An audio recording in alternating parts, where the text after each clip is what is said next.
and I noticed that there were 2 white hairs in my bangs, like as they were pulled back. I'm tired and I miss my kids.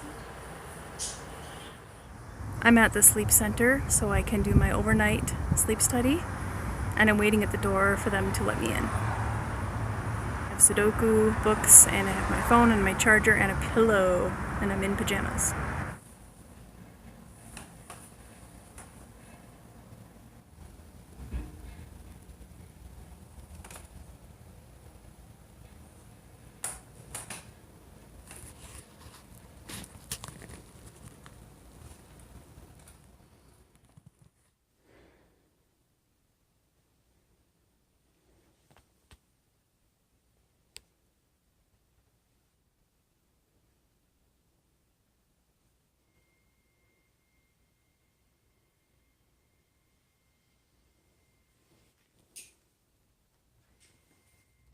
So it is 5:52 a.m. and I just walked out of the sleep center,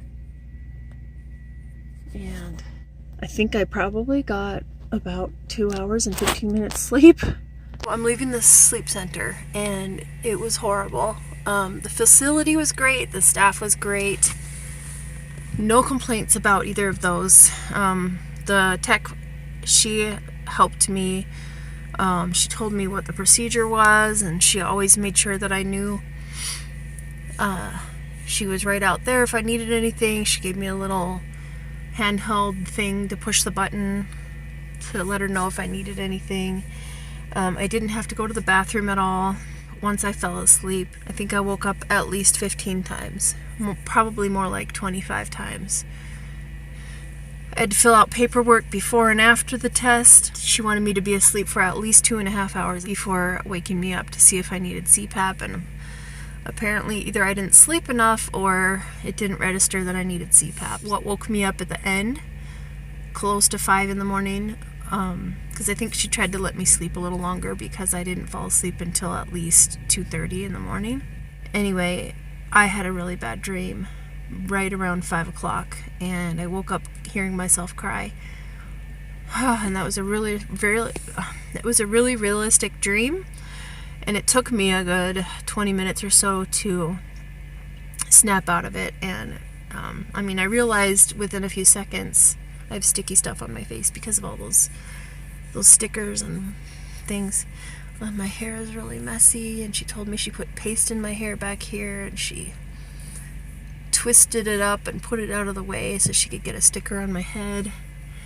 Anyway, it took me a long time to snap back from the after effects of the fear and the emotion from that dream. Even though I realized within a minute or less that it wasn't real, I still felt like it was so realistic. It was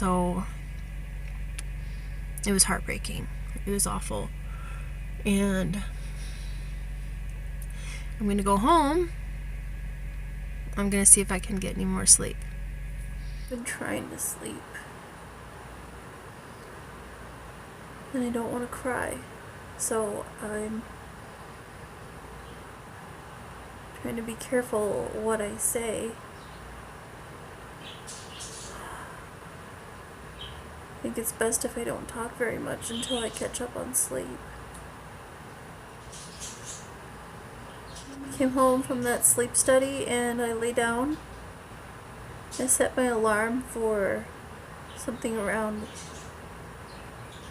10 o'clock in the morning. And I slept for probably 20 minutes or so. I have panic attacks when I'm asleep. And it wakes me up, and then when I'm falling back to sleep, it's so scary. Basically, sleep time is almost the scariest thing in my life right now.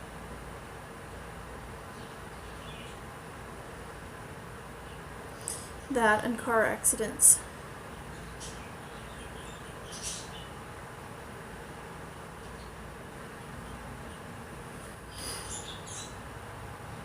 I'm supposed to go to a surprise birthday tonight. I don't think I can, because I need sleep. But I woke up 25 times during the night in panic. 25 times panicking. So not all of it was panic. It was either panicking or holding my breath in my sleep. So that's why I was there at the sleep study. I'm tired and I miss my kids. Thank you, kitty.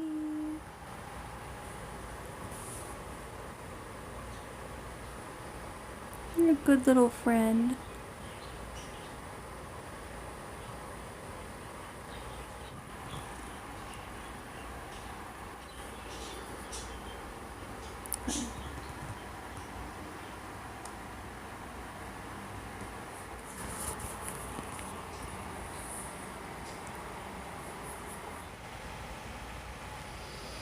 Hi everybody.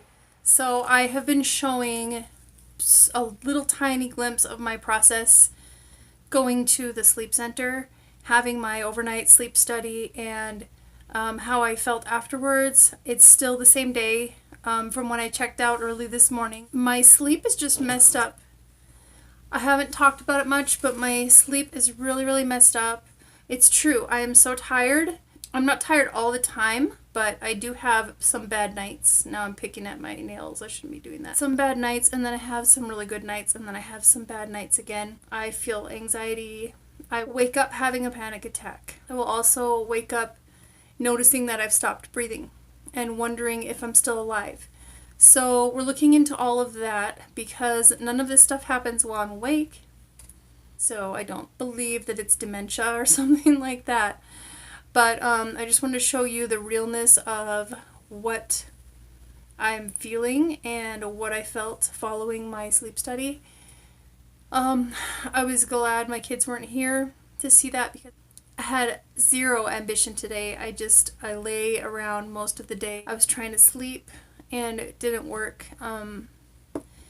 And the memories of some of those panic attacks and bad dreams that I had were coming back to me while I was trying to sleep. So sorry for the ums and ahs. I'm just really a little disoriented from that because spending the night in an unfamiliar place with all of these wires, there were tons of sensors and stickers hooked to me, and the night just dragged and dragged and dragged and dragged and dragged, and I woke up at least 25 times. I think it was probably closer to 30 or higher. I just remember thinking, is this night over yet? Is it over yet? Is it time to get up? Is it time to leave? Have I slept enough to give them the data they need? I just hope they got enough data because I don't want to go do it again. Speaking of feeling tired and being tired, I just wanted to talk to you guys about that. Based on whatever they find, we're going to be looking at a breathing machine, so an oxygen help of some kind. We're going to be looking at possible causes, like is it emotional trauma that brought me to this point? Or is there some kind of an injury? Hopefully that's not the case. Again, the doctor said that the things that my brain is doing are things that can only happen when you're asleep unless you have brain damage. And then those brain waves can be measured and are evident when you're awake. So I don't know if something as simple as having like a nasal strip.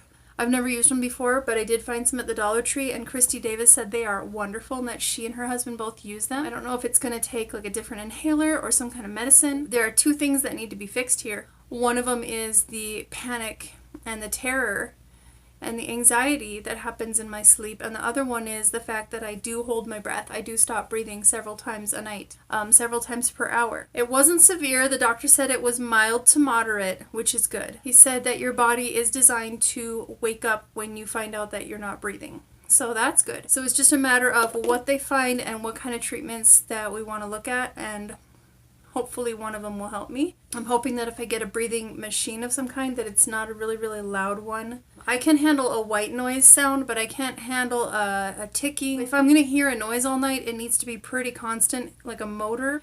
I do believe in God. I know that He's aware of my struggle. I know that He's aware of my needs and my hardship. There must be a reason why this is happening. The reason could be that we neglected our own health, or sometimes the reason could be that somebody else in your life used their own agency, gift of agency, to behave and treat you in a certain way, which, with your life entangling with theirs, if you want to call it that, can create some really painful experiences and memories, which can then leave you with trauma.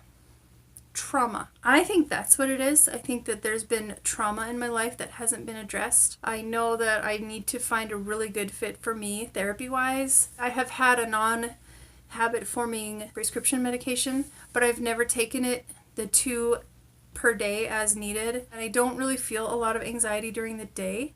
So I just never really took that medicine, but maybe I will start taking it 2 a day. I know that there are many, many people on this planet whose challenges are so severe, and the things that they have to face and live with. Maybe even some of you watching this, the things that you've had to face and that you are facing and going through are so much harder than what I deal with. I just know that my challenges are mine, and someone else's challenges are not mine necessarily, although I know that a lot of us can relate to each other. On top of that, I have asthma, and I have 2 thyroid diseases, and I have low iron and low vitamin B12 and low vitamin D.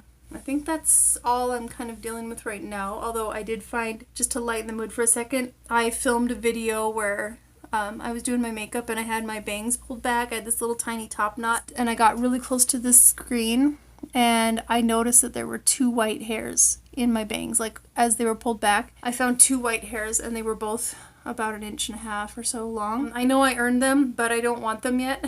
So I did pull those out. Those are gone. I think I'm just going to end this video right now, but hopefully you guys can be sensitive to what I've shared with you. I don't want to talk about it too much, except that I know I'm not going crazy. I know that I'm in good hands. And I know that I'm very, very capable of fulfilling my role as a mother and sister and daughter and worker and everything that I'm doing during the day. It's just at night. My life at night has become very, very complicated when I have to go to sleep. It's so bad that I don't want to go to sleep because I'm so scared of what's going to happen in my sleep. And I actually don't take a lot of naps. If I do take a nap, it's usually not more than between 10 and 20 minutes. I don't know, I have a lot of energy, but I know that this kind of stuff can wear on the body and damage you so much that it can take several years off your life. If you're not getting sleep, it can definitely, and it will, shorten your life. So I want to work on it now so that I can fix it and become very, very healthy and very productive and very well balanced. And I want to be able to work more and do a lot more things with my life and just fill my days. Fill them. So thanks for letting me share that with you. I hope that this video was encouraging to somebody. I think it's encouraging to me that I can talk about it. If you see me looking off different ways, it's because there are painful experiences in my life that it's hard for me to think about and talk about. I'm gonna go and get more comfortable and stop talking, and I'll just see you guys really soon. Take care.